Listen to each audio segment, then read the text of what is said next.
ముందుగా దీపక్ రెడ్డి గారు నమస్కారం.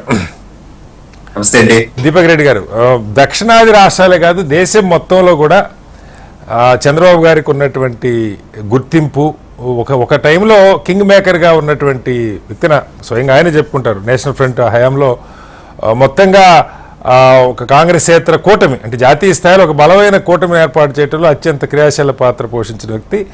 బహుశా ఇప్పుడున్న ముఖ్యమంత్రులు అందరిలోకి సీనియర్ మోస్ట్ ముఖ్యమంత్రి ఆయన. అలాంటి చంద్రబాబు గారు దక్షిణాదికి జరుగుతున్న నష్టం విషయంలో డీలిమిటేషన్కి జనాభాని పెంచుకోమన్న పిలుపు పరిష్కారం అవుతుందా? దాని గురించి సరే చర్చ పక్క పెడదాం. ఒకవేళ మీరు పెంచాలనుకున్న ఇప్పటికిప్పుడు సాధ్యమయ్యేది కాదు.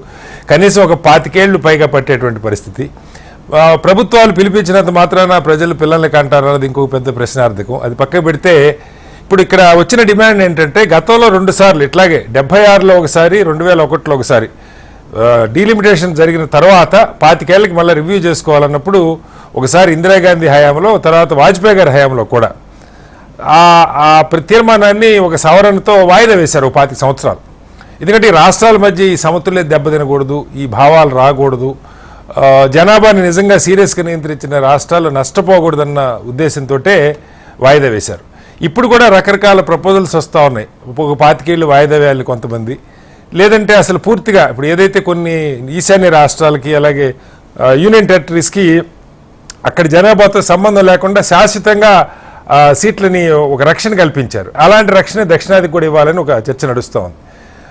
ఈ అన్నిటి నేపథ్యంలో తెలుగుదేశం పార్టీ సరే మీరు ఎన్డీఏలో భాగంగా ఉంటే ఉండొచ్చు, కానీ ఎన్డీఏ దీనికి వ్యతిరేకమని చెప్పట్లా. బీజేపీ వాళ్ళు ఏదో చెప్తున్నారు, కానీ జనాభా ప్రాతిపదికనే జరగాలి ఇప్పుడున్న లెక్క అయితే. దాన్ని వద్దనుకుంటే 25 ఏళ్ళు వాయిదా వేస్తూ ఏదైనా ఒక సవరణ చేసుకొని పార్లమెంట్లో ఒక చట్టం ఒక తీర్మానం చేసుకోవాలి.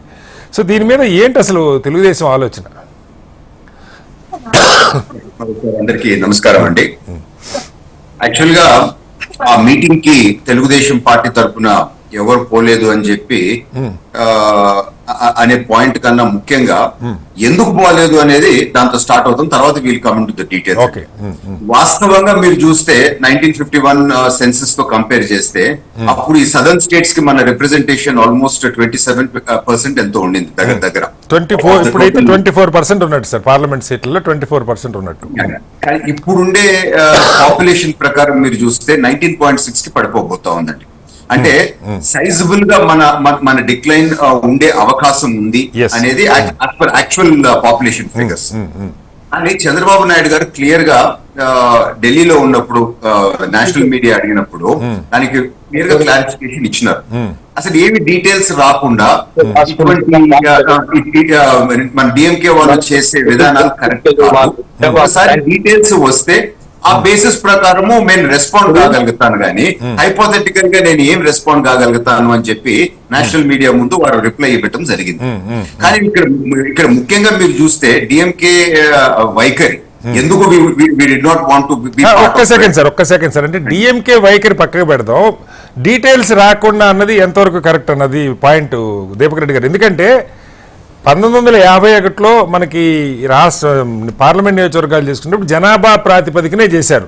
ప్రోరేట్ ఆ రాష్ట్రంలో ఎంతమంది జనాభా ఉంటే మొత్తం 543 పార్లమెంట్ స్థానాలు అనుకుంటే ఆ జనాభాకి తగ్గట్టుగా యూపీకి 80, లేకపోతే బీహార్కి అంతమంది ఇంకా ఎక్కువ ఉండే, అది 65 ఎన్నో ఉండే, అది విడిపోయాక తగ్గినాయి కానీ సీట్లు. ఇప్పుడు ఉమ్మడి తెలుగు రాష్ట్రాలు 42 ఉన్నట్టుగా అట్లా అన్నిటికీ ఇచ్చుకుంటూ ఆ రోజు చేసినటువంటి నియోజకవర్గాల పునర్విభజన జనాభా ప్రాతిపదికనే జరిగింది. అలా దాన్ని ఆపాలంటే 76లో లాగానో 2001లో లాగానో 25 ఏళ్ళకి వాళ్ళు ఒక వాయిదా వేసుకున్నది రేపు మనకి 2026కి అయిపోతుంది. 2001లో వాజ్పేయి గారి హయాంలో వాయిదా వేశారు, 2026లో అది అయిపోతుంది. డీలిమిటేషన్ కూడా జరగాలి. సో కొత్తగా డీటెయిల్స్ రావాల్సింది ప్రత్యేకంగా ఏమీ లేదు దీపక్ రెడ్డి గారు, మనం సవరణ చేసుకుంటే తప్ప. అంటే ఏ మోడస్ ఏ విధంగా ఒక ముందుకు పోబోతూ ఉన్నారు అని చెప్పి ఆ డీటెయిల్స్ రాలేదండి. జస్ట్ మనం అనుకునే నెంబర్స్ హైపోథెటికల్ గా అనుకుంటున్నాం, కానీ ఈ విధంగా చేస్తాము, ఇది గైడ్ లైన్స్ అని చెప్పి కేంద్ర ప్రభుత్వం నుంచి ఒక అనౌన్స్మెంట్ రాలేదు. ఇన్ఫాక్ట్ అమిత్ షా గారు క్లారిఫికేషన్ ఇవ్వటం జరిగింది, ఇప్పుడు ఉండే సీట్లు తగ్గవు అని చెప్పి క్లారిఫికేషన్ ఇవ్వటం జరిగింది. సో వారు చెప్పిన మాటని గౌరవిస్తూ డీటెయిల్స్ వచ్చిన తర్వాత వీ విల్ రెస్పాండ్ అనే స్టాండ్ తెలుగుదేశం పార్టీ తీసుకోవడం జరిగింది. సో నిన్న పవన్ కళ్యాణ్ గారు కూడా ఎస్టర్డే కూడా అదే చెప్పడం జరిగింది. సో మన కూటమి ప్రభుత్వం నుంచి మనం వీఆర్ వెరీ క్లియర్. సో ఏదన్నా ఇష్యూస్ ఉంటే మేము కేంద్ర ప్రభుత్వంతోనో బీజేపీతోనో మనం డిస్కస్ చేసుకొని మేము ముందుకు పోగలుగుతాం, ఎందుకు మేము ఒక కూటమిలో ఉన్నాము కనుక. కానీ అసలు డీటెయిల్స్ యాక్చువల్ గా తెలియకుండా, ఏ ఫార్మాట్ లో పోబోతున్నారో కూడా తెలియకుండా, ఏది స్పెల్ అవుట్ కాకుండా వీళ్ళు కేవలము రాజకీయ లబ్ధి కొరకు ఈ మీటింగ్ పెట్టినారు అని చెప్పి మాత్రం మేము భావిస్తున్నాము. వాళ్ళు ఇచ్చే కామెంట్స్ కూడా మీరు చూస్తే యాంటీ నేషనల్ కామెంట్స్. ఇప్పుడు ఒకటి యూరప్ నుంచి వచ్చిన ఇంగ్లీష్ భాష వాళ్ళకి సరిపోద్ది కానీ మన భారతదేశంలో ఉండే భాషలు వారికి సరిపోదంట. సో క్లియర్ గా హిందీ అని చెప్పి అదొక అజిటేషన్ మొదలు పెట్టినారు. కానీ మన ఎడ్యుకేషన్ పాలసీలో క్లియర్ గా first preference to the local language, తర్వాత ఎనీ ఇండియన్ లాంగ్వేజ్ అని అన్నారు. సో ప్రతిదీ రాజకీయ లబ్ధి పొందేదాని కొరకు డిఎంకే వాళ్ళు చేసే నాటకాల్లో మేము భాగం కాదలుచుకోలేదు, అందుకనే ఆ మీటింగ్ కి పోలేదు. కానీ మన రిప్రజెంటేషన్ తగ్గకుండా ఖచ్చితంగా మేము దానికి పోరాడతాము.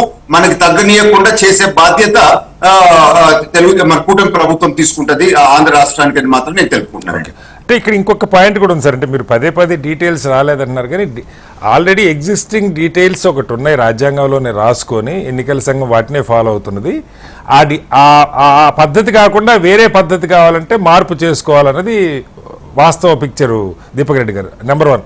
నెంబర్ 2 ఏంటంటే ఒకవేళ సంఖ్య పెంచితే ఇప్పుడు 50% పార్లమెంట్లో సీట్లు పెంచుతారంటున్నారు. మొత్తంగా 543 కాకుండా 815 ఎన్నో అవుతాయని అంటా ఉన్నారు. అలా పెరిగే క్రమంలో ఇప్పుడు యూపీకి 60 పెరిగితే ఆంధ్రప్రదేశ్కి 4-5 పెరగవచ్చు, కానీ అది ప్రోరేటా కాదు అన్నది